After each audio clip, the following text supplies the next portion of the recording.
Hello दोस्तों, how are you? कैसे हैं आप सब लोग? बढ़िया, शानदार, मार्वलस। कैसे चल रही है आप लोगों की स्टडी? बहुत बढ़िया, very good.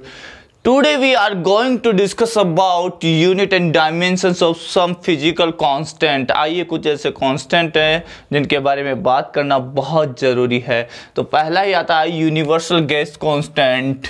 Universal gas constant, okay, it is denoted by R. It is denoted by R. Now you heard about the ideal gas equation, I hope, okay, that is PV is equal to nRT. From there find the value of R. You can say PV upon NT. Now listen dear student, what is P? P is the pressure. P is the pressure, okay. और pressure जो होता है वो क्या होता है? Force upon area.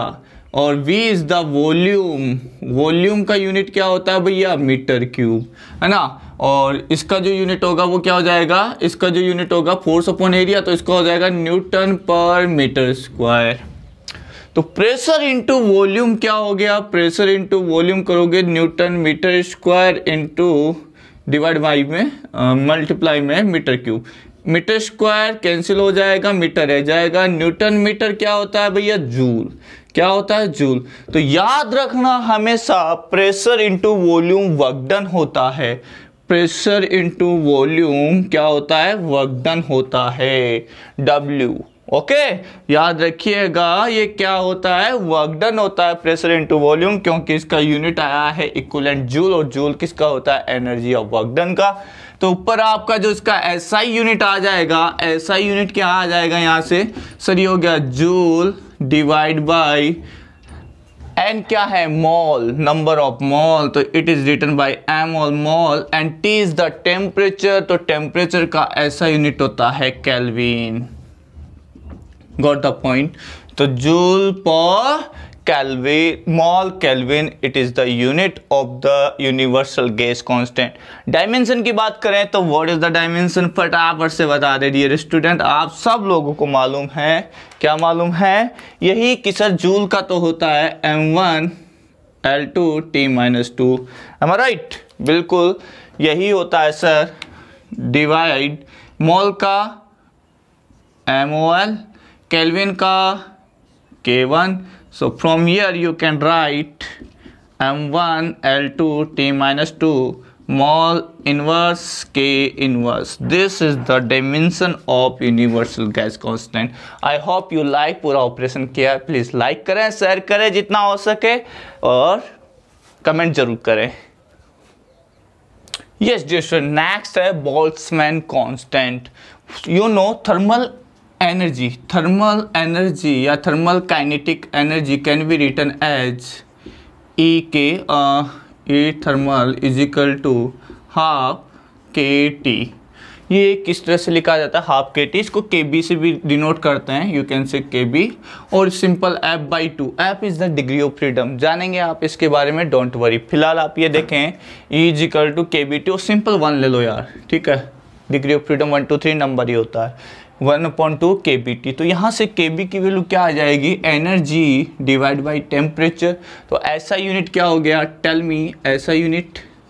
Sir ऐसा unit हो गया एनर्जी का जूल पर केल्विन। बहुत बढ़िया, शानदार शॉट। फटाफट से डायमेंशन बता दो KB का। अगर आप डायमेंशन लिखेंगे तो क्या आ जाएगा? सर जूल होता है 1 L2 T-2। मेरे साथ बोलिएगा तभी आप लर्न कर पाएंगे। जूल होता है M1 L2 T-2, केल्विन का K1। Simple, very good. M1 L2 T-2 K inverse. तो this is the unit and dimension of Boltzmann constant. Student आ जाइए, बात करते हैं कोएफिशिएंट ऑफ थर्मल कंडक्टिविटी के। देखिएगा हमें पता है कि जो हीट ट्रांसफ़र होता है according the thermal conductivity rule that is the rate of the heat transfer. ये H/T लिख रहा हूँ, वो heat energy divide by time, ठीक है। एक तरह से हीट एनर्जी एनर्जी होती है, एनर्जी पर यूनिट टाइम क्या होता है, पावर। तो एक तरह से ये पावर, ये हीट पावर यू कैन से, गॉट द पॉइंट। ये दिया जाता है -KA∆T/∆x से लिखा जाता है। यहाँ पे के थर्मल कंडक्टिविटी कोएफिशिएंट हो गया, A cross section area, delta T change in temperature and delta X change in length, और you can say separation between two walls. Okay, now dear student, आपको याद है ग्रेडियंट, ग्रेडियंट का meaning होता है divide by length divide by distance. So delta T upon delta X is the temperature gradient. If we talk about pressure, pressure divide by distance. If we talk about velocity gradient, velocity divide by distance. Got the point? Yes, आ जाइए, focus रहिए यहीं पे। के is equal to क्या आ जाएगा sir, Q dot divide by A delta T upon delta x. तो ये फॉर्मूला माइनस आप लगा सकते हैं। ओके, ठीक है। माइनस का जो रोल है वो कि टेम्परेचर डिक्रीज होता जाता है जैसे जैसे आगे बढ़ेगा। एक दीवार के उस साइड से इस साइड आओगे तो क्या होगा, वही ये जैसे इतना थिक दीवार है तो इधर का टेम्परेचर ज़्यादा होगा, इधर का टेम्परेचर कम होगा, यहाँ से यहाँ हीट ट्रांसफर होगा तो डाउन ही होगा, लॉस ही होगा। Got the point? तो ये बातें सारी सीखेंगे, डोंट वरी। हीट ट्रांसफर में second book of the 11th physics. Okay, engineering करोगे तो वहाँ पे तो आपको पढ़ना ही पड़ेगा 2-3 बुक, थर्मोडायनेमिक्स, हीट ट्रांसफर, बहुत अच्छे। हाँ जी, अब बात करते हैं कोएफिशिएंट ऑफ थर्मल कंडक्टिविटी की। सर कोएफिशिएंट के बारे में बताओ आओ तो फटाफट से अभी।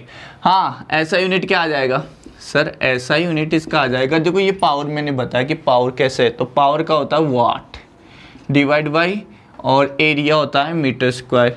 ये हो गया केल्विन पर मीटर। एक मीटर यहाँ से कैंसिल हो गया, तो सिंपल आपके पास में क्या रहेगा, यहाँ से वाट मीटर केल्विन, वॉट पर मीटर केल्विन। एक और कोएफिशिएंट आएगा, वो आएगा कन्वेक्शन वाला, थर्मल कन्वेक्शन, तो उसमें मीटर स्क्वायर आएगा यहाँ पे, ध्यान रखना, ठीक है। अभी देख के पता लग जाएगा आपको। हाँ जी, तो यहाँ पे इसका डायमेंशन क्या आ जाएगा, वॉट। वॉट का क्या होता है फटाफट बता दो, m1L2T-3। बहुत बढ़िया, शानदार शॉर्ट बाउंड्री पार, मीटर लेंथ है L1 K1। जैसे ही आप इसको लिखेंगे डियर स्टूडेंट, ऊपर ले जाके सिंपल करके क्या आ जाएगा, m1, एक L1 कैंसिल हो जाएगा 2 में से, तो L1 T-3 K-1।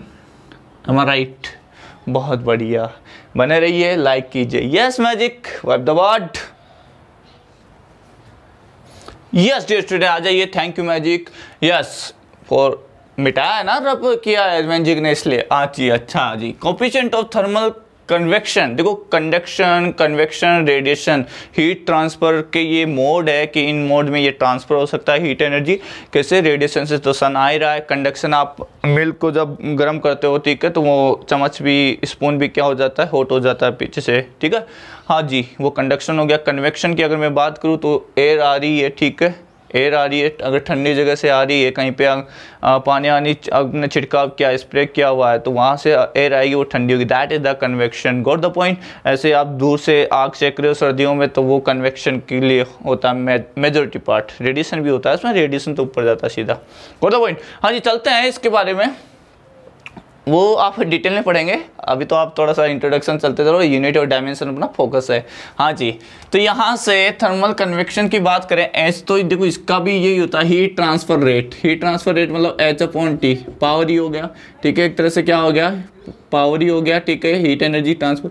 ये दिया जाता है HA∆T। ये किससे दिया जाता है, HA∆T से। हाँ जी, यहाँ से क्या आ जाएगा, H sir Q dot upon A∆T। ऐसा यूनिट क्या हो जाएगा यहाँ से डियर स्टूडेंट, फटाफट से बता दे। ऐसा यूनिट हो गया वाट। हाँ जी, watt. Area metre square. Temperature difference, भैया टेम्परेचर डिफरेंस बोलो, टेम्परेचर बोलो, एक ही बात होती है क्या, केल्विन। एम आई राइट? बहुत बढ़िया, वेरी गुड। अच्छा जी, अब इसकी बात करूँ ऐसा यूनिट की, सॉरी डायमेंशन की बात करूँगा। डायमेंशन क्या आ जाएगी, वो थर्मल कंडक्टिविटी कोएफिशिएंट था, ये कन्वेक्शन कोएफिशिएंट है H, तो ये आ जाएगा वाट पर मीटर स्क्वायर केल्विन। उसमें भी क्या सेम आया था क्या, उसमें भी सेम आया था, वाट पर मीटर स्क्वायर केल्विन। एम आई राइट? पक्का देखिएगा एक बार, वाट पर मीटर स्क्वायर आएगा। है नहीं यार, चेक कीजिएगा उसमें वॉट पर मीटर केल्विन, हाँ जी इसमें आ गया वॉट पर मीटर स्क्वायर केल्विन, और उसमें था वॉट पर मीटर केल्विन। ठीक है, ये जरूर ध्यान रखिए, इसमें मीटर स्क्वायर आ जाएगा। हाँ जी, क्यों? क्योंकि इसमें डेल्टा एक्स आ ही नहीं रहा, तो एक मीटर कैंसिल ही नहीं होगा। हाँ जी, एच का डायमेंशन क्या हो जाएगा सर? वॉट का होता है m1 l2 t-3, ये हो जाएगा l स्क्वायर k1, तो यहाँ से l स्क्वायर कैंसिल, m1 ठीक है l0 t-3 k-1, तो this is the dimension of h। Got the point? Yes magic. चलते हैं आगे।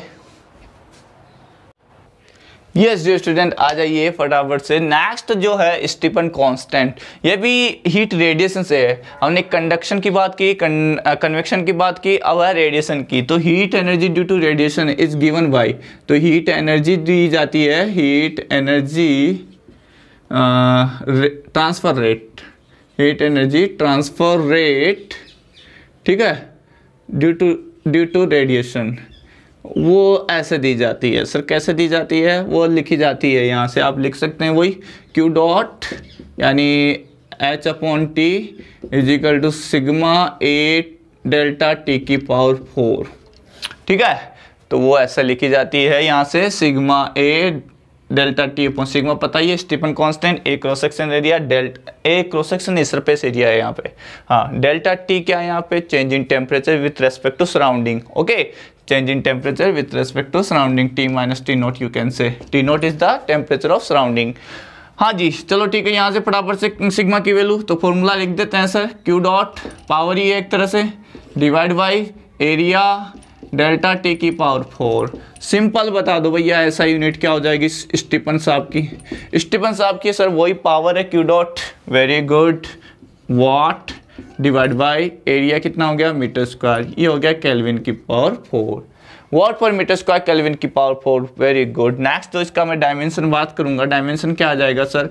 m1 l2 t-3, तो पावर का हो गया, मीटर स्क्वायर का l स्क्वायर हो गया, केल्विन का k4 हो गया, l square goes to home, ये आ जाएगा m1 l0 t-3 k-4। Simple भैया, सिंपल, वेरी गुड, बहुत बढ़िया, वेरी गुड। ठीक है, लाइक कर दें, और कोई सुझाव हो तो ज़रूर कमेंट में लिखें, आपका सपोर्ट चाहिए, जितना हो सके शेयर करें। Okay, yes.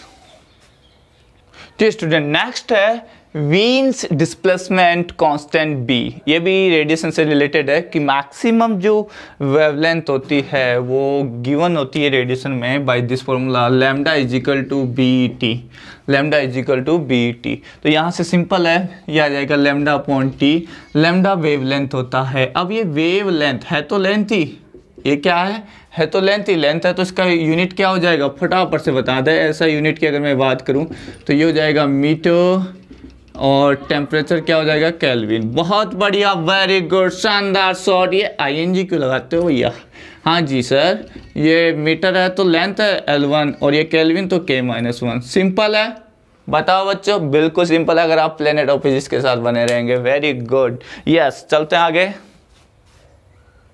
डियर स्टूडेंट, जो नेक्स्ट हमने पकड़ा है, होल्ड किया है कांस्टेंट, वो है प्लैंक्स कांस्टेंट। और प्लैंक्स कांस्टेंट आपको पता ही होगा, एनर्जी ऑफ फोटोन से दी जाती है, एनर्जी ऑफ फोटोन लिखी जाती है E is equal to H nu. H is the Planck constant, nu is the frequency. From there क्या लिखेंगे? E upon nu. अच्छा, फ्रीक्वेंसी तो पता ही है, फ्रीक्वेंसी एफ भी लिख सकते हो यार, इसको क्या लिख सकते हो? HF। सिंपल है, ये क्या है? फ्रीक्वेंसी है। फ्रीक्वेंसी का पता ही है, यूनिट पर सेकेंड, हर्ट्ज। Very good. तो क्या आ जाएगा, इसको क्या बोलोगे? यूनिट। एनर्जी का तो पता ही है, जूल, तो ऐसा यूनिट क्या आ गया? बहुत बढ़िया, ऐसा यूनिट आ गया इसका जूल पर सेकेंड। सॉरी, ये अपॉन में लिखोगे ना भाई, फ्रीक्वेंसी का 1/2 होता है, तो ये हो जाएगा जूल सेकेंड। अच्छा, इसकी वैल्यू भी याद रख सकते हैं, बहुत काम में आएगी। Is equal to 6.63 into 10⁻⁻34 joule second. What the point? ये जूल सेकेंड में। हाँ जी, आगे चलते हैं डियर स्टूडेंट। इसका अगर हम डायमेंशन लिखना चाहें तो क्या आ जाएगा डायमेंशन? फटाफट से बता दें, जूल सेकेंड। जूल का क्या होता है भैया? हाँ जी, m1 l2 t-2, सेकेंड का हो गया t1। सिंपल कर लो यार, सिंपल, वेरी गुड। ठीक है, चलते हैं next. Yes magic. Yes dear student, next है थर्मल एक्सपेंशन कोएफिशिएंट। जब आप हीट करते हैं किसी भी चीज़ को तो उसका जो मटेरियल होता है उस पर डिपेंड करता है कि वो कितना एक्सपेंड होगा। जैसे मैं बात करूँ एक एल्यूमिनियम की, एक आयरन रोड की, तो दोनों का एक्सपेंड इक्वली नहीं होगा। जो एल्यूमिनियम है वो 700 डिग्री सेल्सियस पे मेल्ट हो जाएगी जल्दी ज़्यादा, ठीक है, एक्सपेंड हो जाएगी। जनरली एक्सपेंड ही होती है ऑन हीटिंग, ठीक है, ऑब्जेक्ट्स। हाँ, प्लास्टिक रबर है वो इनिशियली बहुत स्मॉल टेम्परेचर के लिए पहले एक्सपेंड होते हैं, फिर जैसे टेम्परेचर बढ़ता है तो वो वापस से क्या होते हैं, मतलब आप कह सकते हैं सिकुड़ जाते हैं, कम साइज रिड्यूस हो जाती है उनकी। हाँ जी, अब ये बताएं, मैं तो ये बात कर रहा हूँ अल्फा, तो ये अल्फा मटेरियल पे डिपेंड करता है। तो ये हर एक मटेरियल के लिए कोएफिशिएंट होता है थर्मल एक्सपेंशन कोएफिशिएंट की, विद टेम्परेचर ये कितना एक्सपेंड करेगा। तो ये सिंपल है, जैसे में delta L is equal to लिखा जाता है L naught alpha delta T. Initial length उसकी जितनी ज़्यादा है उतना ही ज़्यादा एक्सपेंशन होता है, टेम्परेचर जितना ज़्यादा बढ़ाओगे उतना ही ज़्यादा एक्सपेंशन होगा।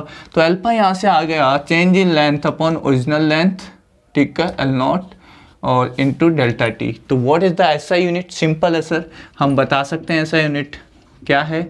Delta L L L metre metre metre metre kelvin, metre metre cancel, तो ये हो जाएगा केल्विन इनवर्स। डायमेंशन भी यही आ जाना मेरे ख्याल से। सर आ ही गया है, ख्याल आपका सही है, बहुत बढ़िया। चलो ठीक है, एक बात करते हैं मैकेनिकल इक्विवेलेंट की बात करते हैं। मैकेनिकल इक्विवेलेंट की जब बात, मैकेनिकल इक्विवेलेंट, आइए देखिए इसके बारे में बात कर लेते हैं यहीं पे। मैकेनिकल इक्विवेलेंट, ठीक है, इसको जे से रिप्रेजेंट किया जाता है। इसको किससे रिप्रेजेंट किया जाता है? जे। ये होता है W is equal to J H. W work हो गया, H हीट हो गई, गॉट द पॉइंट। ये जूल में होता है, ये किस में होता है? जूल में होता है।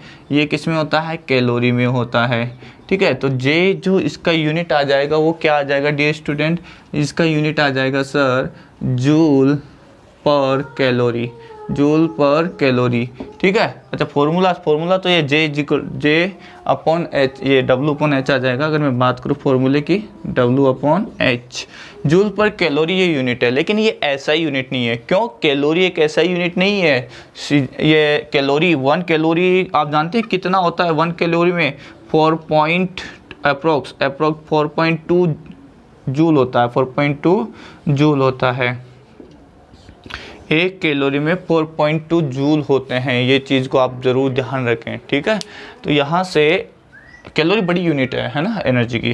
तो ये एक्चुअल में जब इसकी यूनिट लिखोगे तो ये भी जूल है, ये भी जूल है। एनर्जी का तो यूनिट ही चाहे हीट हो कुछ भी हो, ठीक है, अदर यूनिट में आप बोल सकते हो। लेकिन ऐसा यूनिट की बात करूँगा तो ऐसा ही यूनिट तो क्या है भैया? जूल जूल कैंसिल, तो यूनिटलेस हो गया। क्या है? यूनिटलेस है। ऐसा यूनिट कुछ नहीं है। जो यूनिटलेस क्वांटिटी है वो ऑलवेज क्या होगी? डायमेंशनलेस। तो जे जो वर्क इक्विवेलेंट है उसकी डायमेंशन क्या हो जाएगी? m0 l0 t0, got the point. तो कंफ्यूज नहीं होना है, मैंने बिल्कुल अच्छी तरह से इसको एक्सप्लेन करने की कोशिश की है। कहीं भी फॉल्ट हो तो आप कमेंट में ज़रूर बताएं, ठीक है, और हम मिल के सीखेंगे। आइए डियर स्टूडेंट, अब बात करते हैं gravitational constant capital G. Yes, universal gravitational constant है, दैट इज द यूनिवर्सल समझते ही हैं, जो सभी जगह वैलिड हो उसके वैल्यू, ठीक है। तो यहाँ पे यूनिवर्सल जो ग्रेविटेशनल कांस्टेंट है वो कैसे फाइंड करोगे? ये जो न्यूटन्स ग्रेविटेशनल लॉ है G m1 m2 upon r square, यहाँ से आप फाइंड कर लें। G इक्वल टू क्या आ जाएगा? सिंपल फॉर्मूला हो गया F into R square divide by m1 m2। अच्छा ये बताओ F क्या होता है? सर फोर्स होता है। तो ऐसा यूनिट ऑफ क्या आ जाएगी? ऐसा ही यूनिट ऑफ G, ऐसा यूनिट ऑफ G क्या आ जाएगी सर? ये हो गया न्यूटन, ये हो जाएगा मीटर स्क्वायर, ये हो जाएगा KG square, newton metre square per KG square, NM square upon KG square. Dimension लिखने की बात करें तो what is the dimension? Simple formula है सर, क्या है? न्यूटन तो होता है m1 l1 t-2। अच्छा, मीटर लेंथ है तो l स्क्वायर, केजी है तो मास का स्क्वायर, गॉट द पॉइंट। बहुत बढ़िया, सिंपल करूँगा, यहाँ से देखो एक माइनस हो जाएगा, ये हो जाएगा m-1, ये हो जाएगा l3 और ये हो जाएगा t-2। अब एक सिंपल ट्रिक दे रहा हूँ कैसे डायरेक्ट याद रखेगा, कि बहुत एग्जाम्स में पूछा जाता है। देखो ग्रेविटेशनल ने सबको बैलेंस कर रखा है, तो यहाँ पे देखो 3 -1 और -2 से बैलेंस है, बीच में 3 है, इधर -1 इधर -2, समझ गए? मतलब क्या, स्टार्टिंग में 1 से स्टार्ट करते हैं तो 1 से स्टार्ट करें, -1, लास्ट में -2, बीच में कौन है 3, ऐड करके देख लो क्या हो रही है, बैलेंस। इस तरह से लिंक कर दो। आ जाइए नेक्स्ट चलते हैं। यस, अच्छा एक और, स्मॉल जी में कंफ्यूज होते हैं बच्चे। What is small G, note करके ध्यान रखें। What is small G? Small G ये ग्रेविटेशनल एक्सेलरेशन है अर्थ पे, है ना। अर्थ पे क्या, सभी पे है, लेकिन वैल्यू अलग अलग होती है। जी क्या होता है? This is the gravitational acceleration. Okay, तो इसका जो वैल्यू होता है वो होता है 9 पॉइंट, एक्चुअल में अर्थ पे 9.8 मीटर पर सेकंड स्क्वायर। यूनिट आ गए मीटर पर सेकंड स्क्वायर। तो एक्सेलरेशन है, एक्सेलरेशन का डायमेंशन आपको पता ही है, तो ये ज़रूर ध्यान रखें। ये हो जाएगा L1T-2। बहुत बढ़िया, very good. I hope you enjoying. ठीक है, मैं भी एंजॉय कर रहा हूँ, देखो। यस, आ जाइए। यस जी स्टूडेंट, आ जाइए। नेक्स्ट बात करते हैं। सर कहाँ है नेक्स्ट? अरे नेक्स्ट कुछ नहीं लिखा बट चलो ठीक है, 11 आएगा ना, 11 मान लीजिएगा। यह है कोएफिशिएंट ऑफ विस्कोसिटी। बहुत important, very very important dear student, coefficient of viscosity. अच्छा ये बताओ, ये विस्कोसिटी क्या होती है? कभी देखा है? हनी को लेना और दीवार पे यूं थोड़ा सा यहाँ पे ड्रॉप कर देना, और वाटर को लेना या ऑयल को लेना, फिर थोड़ा सा उधर देखना, वाटर ऑयल तो नीचे आ जाएगा बहुत जल्दी, ठीक है। लेकिन आप देखोगे किसको, हनी को, आज देखा यहाँ आ गया, कल देखा यहाँ आया, फिर परसों देखा यहाँ, महीने लग जाएंगे यहाँ से यहाँ आने में, ठीक है। इसका मतलब अगर जिसका फ्लो एबिलिटी बहुत कम है, तो उसका जो कोएफिशिएंट ऑफ विस्कोसिटी होगा वो ज़्यादा होता है, ये ध्यान रखें। बाकी डिटेल में पढ़ेंगे फ्लूइड में, ठीक है। Fluid is the second part of the 11th physics, और इंजीनियरिंग में भर के आप पढ़े। फ्लूइड मैकेनिक्स आती है, फ्लूइड इंजीनियरिंग सेपरेट होती है, वहाँ से आप कर सकते हैं। जो भी टर्बाइंस हैं, ठीक है, एरोप्लेन के इंजन्स वगैरह हैं, इवन कोई भी इंजन, उनमें फ्लूइड कैसे फ्लो होना, ये सब फ्लूइड मैकेनिक्स में पढ़ा जाता है। एयर का फ्लो, ठीक है, एयर डायनामिक्स, सारा का सारा। तो अभी फिलहाल यूनिट एंड डायमेंशन पढ़ते हैं, तो इसको नीटा से, जनरली नीटा से रिप्रेजेंट किया जाता है, ठीक है। कुछ लोग और सिंबल से भी रिप्रेजेंट करते हैं, म्यू वगैरह से, लेकिन नीटा इज द, क्योंकि जैसे जैसे हाई क्लासेज में जाओगे नीटा ही मिलेगा वहाँ पे। हाँ जी, नीटा कैसे फाइंड करें? देखो ये होता है, क्या होता है कि जो शियर स्ट्रेस दिया जाता है, अब लेयर टू लेयर फ्लो होगा।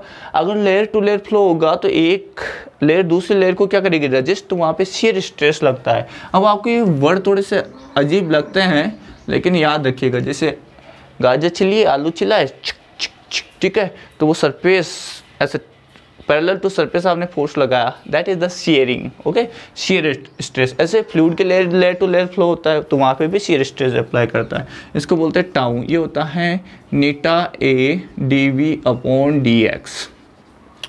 ये शियर स्ट्रेस हो गया, ये कोएफिशिएंट ऑफ विस्कोसिटी हो गया, एरिया हो गया पैरेलल एरिया, टेंजेंट एरिया यहाँ पे, dV/dx हो गया वेलोसिटी ग्रेडियंट, वेलोसिटी में चेंज अपॉन डिस्टेंस में चेंज, कितना आगे चला। हाँ जी, यहाँ से नीटा क्या आ जाएगा सर जी, आ जाएगा टाउ अपॉन, ये आ जाएगा A dV/dx। अच्छा स्ट्रेस तो पता है ना क्या होता है, स्ट्रेस पता है, नहीं पता, अरे force upon area, tangential force upon area, what the point, tangential force upon area. तो आप इसको अगर सिंपल और लिखना चाहें तो लिख सकते हैं, ये लो, tangential force, tangent force upon area, already एक एरिया है, तो ये हो गया dV/dx। तो क्या आ जाएगा यहाँ से, देखते हैं, देखें, ऐसा यूनिट की बात करें, वैसे स्ट्रेस मैंने बता दिया था ना, पास्कल जैसा ही होता है, बिल्कुल पास्कल जैसा ही होता है, तो पास्कल से याद रखो आप। ये न्यूटन पर मीटर स्क्वायर हो जाएगा ना, न्यूटन, ये हो जाएगा मीटर स्क्वायर, इसको क्या बोलते हैं, पास्कल। प्रेशर जैसी यूनिट है, ठीक है। ये वहाँ प्रेशर में एक्सटर्नल फोर्स आता है, यहाँ पे इंटरनल फोर्सेस की बात होती है स्ट्रेस में, ओके। हाँ, स्ट्रेस इंटरनल ही होता है। हाँ, अब बात कर लेते हैं, चलो इसी फॉर्मूले को बेस्ट बनाते हैं। ये तो हो गया पास्कल, ये हो गया मीटर स्क्वायर, ये हो गया मीटर पर सेकेंड, और वेलोसिटी है ना मीटर पर सेकेंड, d/dt तो एक डिफरेंशिएशन का ऑपरेटर है। अगर आपने नहीं पढ़ा तो बेसिक मैथ्स में मैंने वीडियो डाला है, पढ़े। इसका कोई यूनिट नहीं होता, ये तो ऑपरेटर है, मशीन है। v का हो गया मीटर पर सेकेंड, x का हो गया मीटर, ठीक है, x नीचे है तो मीटर। अब यहाँ से देखो, ये मीटर तो मीटर कैंसिल हो जाएगा और ये सेकंड ऊपर चला जाएगा, तो ये आ जाएगा यहाँ से पास्कल सेकेंड, और नीचे आ गया मीटर स्क्वायर। तो ये मीटर स्क्वायर यहाँ पे गलत आ रहा है,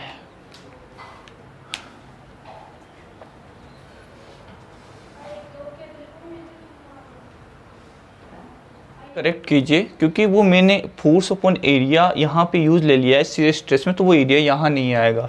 अगर वो एरिया यहाँ नहीं आ रहा तो ये एक एरिया रहेगा यहाँ पे, ये एरिया नहीं आएगा। एरिया नहीं आएगा तो ये यहाँ से कैंसिल हो चुका है, मीटर यहाँ से ये एरिया नहीं है। Pascal second is the unit, ये आप याद रखें। पास्कल सेकेंड यूनिट होती है ऐसा यूनिट किसकी, कोफिशिएंट ऑफ विस्कोसिटी की। वो क्या होता है, जैसे मैंने फोर्स अपॉन एरिया तो मेरे को वो याद रह गया कि मैं फोर्स में जनरली लिखता था इसको F is equal to eta A dv upon dx, ऐसे मेरे को ऐसे लिखता था। लेकिन वो इसलिए फिर मेरे को शियर स्ट्रेस में मैंने यहाँ पे लिखा ताकि भाई एक और टर्म आपको याद हो जाए।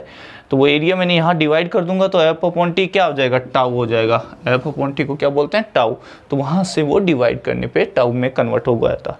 तो यहाँ से मैंने एरिया को तो मिटा दिया था, वहाँ से एक एरिया जो टाउ जी को एफ अपॉन एरिया में लिखा है वो अलग बात है। इसका टाउ का पास्कल होता है, देख लीजिएगा वापस से। वेलोसिटी मीटर पर सेकंड होती है, डिस्टेंस मीटर हो गया, मीटर कैंसिल, सेकंड ऊपर चला जाएगा, पास्कल सेकंड। सिंपल है। अब देखिएगा क्या आ जाएगा, बहुत इंपॉर्टेंट है, बहुत एग्जाम में पूछा गया। m1 ये आ जाएगा l-1, ये आ जाएगा t-1। तो 111 है, क्या है 111। स्टार्टिंग का पॉजिटिव है, बाकी दो नेगेटिव है। स्टार्टिंग का क्या है, पॉजिटिव है, बाकी दो क्या है, नेगेटिव है। देख लीजिएगा m+1 है, l-1, t-1। Very very important है भैया, डायरेक्ट अगर याद आएगा तो विथ इन 2 सेकंड में आपका आंसर करेक्ट होगा, अदरवाइज सोल्व कर लेना ऐसे। ओके यस, नेक्स्ट चलते हैं। स्टूडेंट एक और कांस्टेंट लेते हैं, कूलम्ब्स कांस्टेंट। जिस तरह से आपका ग्रेविटेशन कांस्टेंट होता है, दो मासेस के बीच में जो फोर्स लगता है वो ग्रेविटेशन फोर्स होता है। टू इलेक्ट्रिक चार्ज के बीच में जो फोर्स एक्ट करेगा that is the electrostatic force, और वो कूलम्ब्स लॉ के अकॉर्डिंग किया जाता है। That is the electric force क्या लिखा जाता है, K(Q1 Q2 अपॉन R²। तो यहाँ से जो कूलम्ब्स कांस्टेंट K होगा that is K is equal to क्या आ जाएगा, यहाँ से देखिएगा F(R²), F इलेक्ट्रिक यानी इलेक्ट्रोस्टैटिक फोर्स, यह आ जाएगा Q1 Q2। सिंपल एक को उठा दें आप, सिंपल ध्यान रखें, ठीक है। हाँ जी, फोर्स का क्या आ जाएगा, सिंपल ग्रेविटेशन था ना, ग्रेविटेशन उसकी तरह ही है। उसमें मास आते थे नीचे m1 m2, यहाँ पे चार्ज आते हैं बहुत। अगर आपने ये याद रखिए 12th क्लास का ये फर्स्ट चैप्टर होता है इलेक्ट्रोस्टैटिक। अगर 11th में आपने ग्रेविटेशन बहुत अच्छे से पढ़ लिया ना तो वहाँ पे इलेक्ट्रोस्टैटिक आप चुटकियों में सोल्व कर देंगे, ठीक है। ग्रेविटेशन ऑलवेज अट्रैक्टिव होता है, ठीक है, फोर्स, लेकिन इलेक्ट्रोस्टैटिक अट्रैक्टिव भी होता है और रिपल्सिव भी होता है। सिमिलर काइंड ऑफ चार्ज क्या करते हैं, रिपेल करते हैं, अपोजिट काइंड ऑफ चार्ज क्या करेंगे, अट्रैक्ट करेंगे। डिटेल में हम डिस्कस कर लेंगे, अगर आपने नहीं देखा तो वीडियो देख लेना। ओके, किसका, 12th क्लास वाले जो वीडियो हैं वो हमने अपलोड कर रखे हैं। यस, तो यहाँ से क्या आ जाएगा, ये आ जाएगा newton metre square upon coulomb square. Charge की जो यूनिट होती है वो होती है कूलम्ब, हम बात कर चुके हैं। कूलम्ब क्या होता है, एम्पियर सेकेंड, ठीक है। तो सिंपल हम बात करें न्यूटन मीटर स्क्वायर पर कूलम्ब उसका, तो अब इसकी मैं डायमेंशन लिखने जा रहा हूँ। न्यूटन क्या होता है, m1 l1 t-2, metre length है l²। कूलम्ब होता है a1 t1, स्क्वायर है तो स्क्वायर लगा दो, गॉट द पॉइंट। सिंपल, यहाँ से आ गया m1 l3 और t-4 a-2, तो दिस इज द k। अच्छा, ये जो k होता है कूलम्ब्स कांस्टेंट, एक्चुअल में इसको लिखा जाता है 1/4πε0। क्या लिखा जाता है, 1/4πε0। और इसकी जो वैल्यू होती है वो होती है 9 × 10⁹ Nm² न्यूटन मीटर स्क्वायर पर कूलम्ब स्क्वायर, किस में, ऐसा यूनिट में। अच्छा, बात करो ε0 तो इलेक्ट्रिकल परमिटिविटी होती है, ये हो जाएगी 1/4πk, और इसकी वैल्यू जो कितनी होगी, ε0 की वैल्यू ये होती है 8.85। हम बात कर चुके हैं इसकी, और यूनिट क्या हो जाएगी, just opposite c² upon newton metre square, got the point. तो इस चीज़ का जरूर ध्यान रखें आप लोग, इस चीज़ का जरूर ध्यान रखें, गॉट द पॉइंट। ε0 की भी यूनिट पूछी जाती है और हमने वो कैलकुलेट कर ली है पहले ही। तो अच्छा लगा होगा, आई होप। बहुत से कांस्टेंट हमने डिस्कस किए हैं और कांस्टेंट हम डिस्कस कर सकते हैं। लाइक भी कीजिए आप, शेयर भी कीजिए, कोई सजेशन हो तो ज़रूर लिखिएगा। Yes magic. अच्छा रुकिए, एक बच्चे ने पूछा कि सर ईएमएफ की यूनिट बता जाओ। ईएमएफ क्या होता है, ईएमएफ की ऐसा यूनिट बता जाओ क्या होता है। अच्छा, तो ईएमएफ होता है वो इलेक्ट्रोमोटिव फोर्स होता है। जब सेल होता है, ठीक है, बैटरी या सेल करंट सप्लाई नहीं करे तब उसके जो दोनों टर्मिनल होते हैं वहाँ पे जो मैक्सिमम पोटेंशियल है that is the EMF due to chemical reactions. Okay, अब जैसे ही आप करंट सप्लाई करते हैं सर्किट में तो कुछ डाउन हो जाता है, क्योंकि बैटरी और सेल का खुद का भी इंटरनल रेजिस्टेंस होता है ड्यू टू इलेक्ट्रोलाइट, तो वो रजिस्ट करेगा तो खुद भी क्या होगा, सेल्फ वर्किंग के लिए पोटेंशियल को ड्रॉप कर लेता है। ये बातें अभी थोड़ा कम समझ में आएगी, लेकिन समझिएगा, है ना, कि जब सर्किट से वोल्टेज सप्लाई नहीं कर रहे हो तब मैक्सिमम वोल्टेज, तो इसका मतलब ये है क्या, एक तरह से वोल्टेज, ठीक है, ये क्या है, मैक्सिमम वोल्टेज ऑफ सेल और यू कैन से बैटरी। अच्छा, बैटरी अब सेल का जो वोल्टेज है तो ऐसा यूनिट तो पता लगेगा, वोल्ट, ऐसा यूनिट क्या हो जाएगा इसका, ऐसा यूनिट ऑफ ईएमएफ क्या हो गया, वोल्ट। शाबाश, वोल्ट पता ही है क्या होता है, जूल पर कूलम, वेरी गुड, क्या होता है, जूल पर कूलम। अच्छा, इसकी डायमेंशन बताई थी मैंने, डायमेंशन क्या होती है, वोल्टेज की आप लिखते हो ना, वोल्टेज की डायमेंशन, अरे नहीं बता क्या, V इक्वल टू R/I, तो रेजिस्टेंस पावर A-2, याद है नहीं है शॉर्ट ट्रिक में, पावर A-2, वेरी गुड। और पावर का आपको पता ही है क्या होता है, M1 L2 T-3, ये हो गया A-2। तो इस तरह से सिंपल ट्रिक के साथ में बहुत अच्छे क्वेश्चन सोल्व कर सकते हैं। और अब क्वेश्चन की बारी है नेक्स्ट लेक्चर्स में, ठीक है, अच्छे से अच्छे हम आपको तुणी में बांध देंगे, उनको चलाना सिखाएंगे, ऐसे नहीं छोड़ेंगे, ठीक है, मैदान में आपको उतारेंगे सबके साथ में। तो रेडी रहिए, हमारे साथ बने रहिए और लाइक और सब्सक्राइब जरूर करें। Thank you for watching, be active, be happy.